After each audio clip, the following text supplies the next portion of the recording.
Monsieur, bonjour. Bonjour, messieurs les journalistes. Présentez-vous d'abord à nos auditeurs. Euh, Moi, là, c'est les nutritionnistes Prince Kasereka, comme vous les connaissez, comme d'habitude. Ouais. Messieurs les nutritionnistes, aujourd'hui vous êtes devant nos téléspectateurs, internautes. Ouais. Juste nous voulons partager une petite notion par rapport à une sorte de maïs, de farine de maïs qui, par interdiction, qui a subi l'interdiction par notre ministre des Commerces extérieurs, disant qu'il aura des, disons, on parle de l'aflatoxine, je ne sais pas moi des termes comme ça. C'est quoi ces termes et ça signifie quoi? Voilà, merci beaucoup, messieurs les journalistes. En fait, il y a un circulaire, si j'appellerais un circulaire, ça c'est votre domaine, je n'ai pas assez d'informations de quoi il s'agit, que le ministre des Commerces extérieurs a lancé concernant l'interdiction de farine importée, ou plutôt amenée dans notre pays, et qui serait intoxiquée par ce qu'on appelle les aflatoxines. Et maintenant, vous voudriez savoir c'est quoi les aflatoxines. Alors, les aflatoxines, messieurs les journalistes, ce sont des toxines produites par des champignons. Donc, ce sont on les appelle des mycotoxines. Et souvent, ces toxines ici sont produites par les champignons, principalement les champignons microscopiques, du genre Aspergillus flavus, voilà. Donc, ce sont des toxines produites par les champignons, et ces champignons souvent sont microscopiques, et principalement, le plus souvent, ceux qui produisent cela, ce sont les Aspergillus flavus. Alors, voilà un peu les aflatoxines, ce que vous pouvez retenir. Donc, ce sont des poisons, ce sont des toxines produites par des champignons microscopiques. Mais ici, nous parlons dans le cadre des maïs. Quels sont les autres aliments qui peuvent être attaqués par, si on peut parler de virus, comment dans le maïs? Alors, ces toxines ici, produites par les champignons, ils se développent souvent sur les aliments conservés, principalement dans des conditions chaudes et humides. Et le plus souvent, les aliments que ces toxines attaquent, ou bien sur lesquels ces toxines se développent, ce sont souvent les maïs, les arachides, les riz, il y a les cacao, il y a les cafés et les amandes, etc. Donc voilà au moins les aliments sur lesquels ces aflatoxines ou bien ces mycotoxines auxquelles ils se développent. Je me répète, les maïs, le riz, les arachides, les amandes, les cacao, les cafés, etc. Et comment la population peut conserver le maïs ou ces aliments pour ne pas être attaqué par ces aflatoxines? Alors, la conservation ici de ces aliments, il est important de respecter les conditions de conservation des aliments, notamment les maïs, les grains de maïs. Vous aviez compris que ces aflatoxines se développent souvent sur les graines ou bien les aliments qui ont été conservés dans des conditions chaudes et humides. Donc, normalement, lorsqu'on conserve les aliments, il faudrait qu'on adapte une température ou bien un climat approprié pour chaque type d'aliment.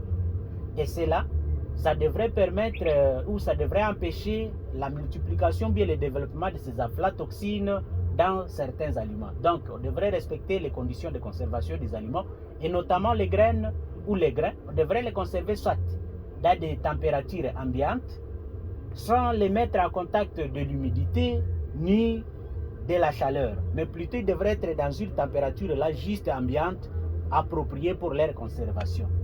Là, ça devrait permettre, ça devrait faciliter et éviter la contamination de ces aliments-là. Et par conséquent, on devrait aller au-delà. Une fois on remarque certains aliments qui commencent à être contaminés ou bien pourris, on devrait les séparer immédiatement de ceux qui sont encore à bon état. D'ailleurs, même il y a un adage qui dit un seul haricot pourri abîme toute une sac. Il y a cet adage.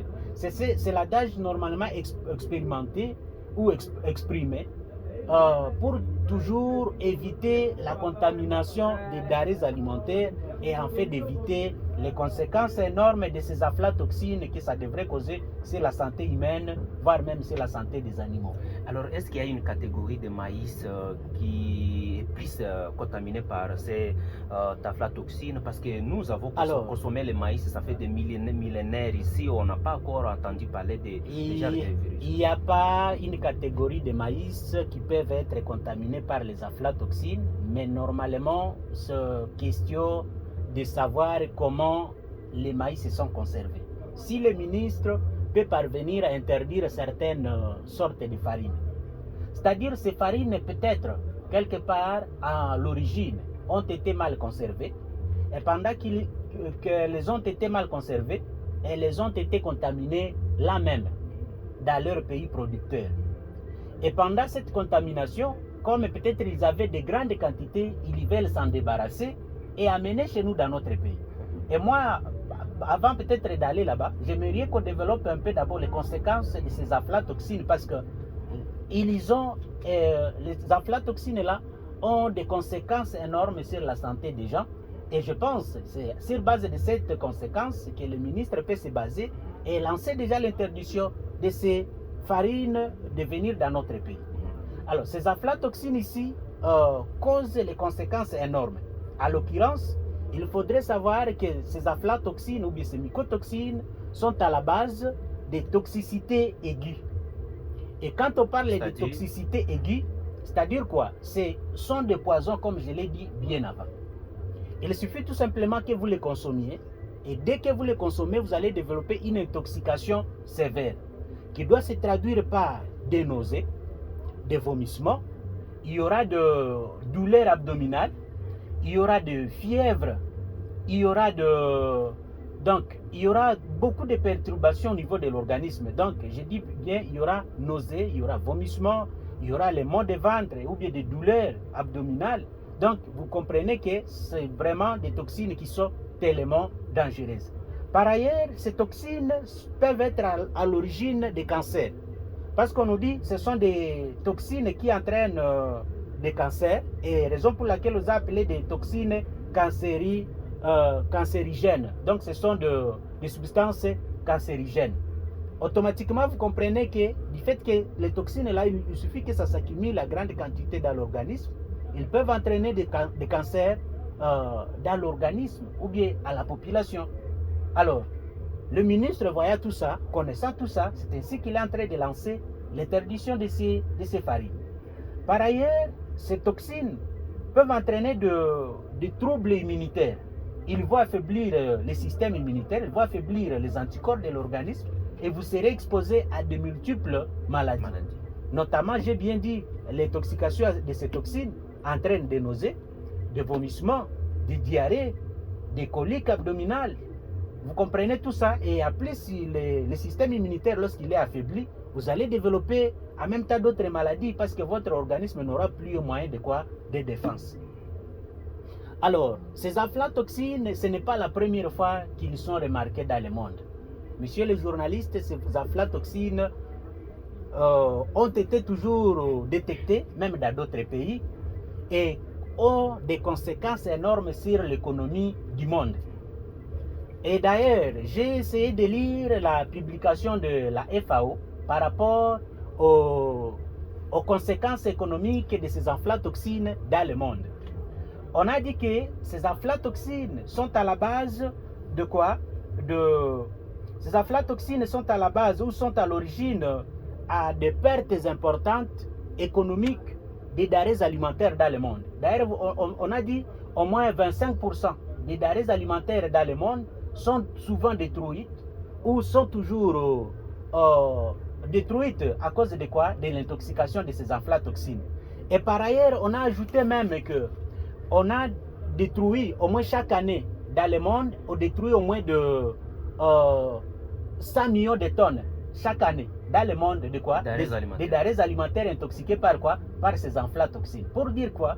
Ce sont des substances, ce sont des toxines trop dangereuses et auxquelles, lorsque le ministre lance cet appel, on doit tout en fait en tenir compte et veiller énormément à notre santé. Sinon, si on s'hasarde, on risque de faire quoi?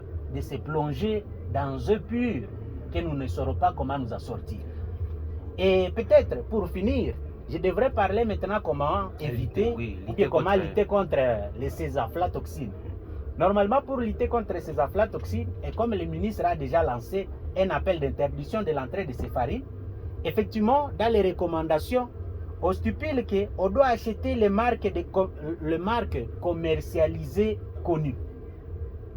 Si vous trouvez que les farines là qu'on a interdites, ce sont des marques peut-être qu'ils ne sont pas habitués à consommer, il faut voir déjà au marché, lorsqu'il y aura de nouvelles marques de farine, il faut déjà se réserver. Peut-être ça peut être ce genre de farine intoxiquée par ces aflatoxines. On a bien dit il faut éliminer les noix suspectées. S'il y a des noix suspectées parmi les graines au marché, et je vous ai bien dit, ou même les ancêtres, ou bien nos anciens, nos aïeux connaissaient cela, avant de préparer les haricots, avant de préparer les arachides et les maïs, on faisait toujours le triage. Le riz également, on faisait toujours le triage. Si on remarque que certains grains ont de l'aspect qui n'est pas intéressant, normalement il faut les débarrasser. Toujours pour lutter contre quoi? Les aflatoxines. À part cela, il faut surveiller quoi? Les denrées alimentaires, leur conservation, en respectant toujours les mesures. Et on doit tout à fait prévenir les dangers que les aflatoxines devraient entraîner. Donc, c'est un peu ce que je devrais dire, messieurs les journalistes, concernant le circulaire des farines qui seraient intoxiquées par les aflatoxines. Donc, il faudrait reconnaître que les aflatoxines, ce sont des mycotoxines. Donc, ce sont des poisons sécrétés par des champignons microscopiques et qui sont tellement dangereux. Ils peuvent entraîner des intoxications qui se traduisent par des diarrhées, des vomissements. Ils peuvent entraîner des cancers. Ils peuvent entraîner la perturbation immunitaire et ainsi de suite. Donc, comme conséquence. Voilà un peu ce que je peux dire, monsieur. Voilà, chers téléspectateurs, internautes, c'était notre page santé de la radio communautaire Maendeleo. Nous sommes ravis de partager ce moment avec vous. Vous venez de suivre ici l'explication des nutritionnistes Prince qui vient de partager ce moment, qui a parlé d'une façon particulière des aflatoxines. Voilà, je crois que c'est ça le terme. Alors, nous vous laissons maintenant. En tout cas, portez-vous bien. Nous vous remercions. Merci beaucoup. Également, merci beaucoup et bonne journée à vous. Merci.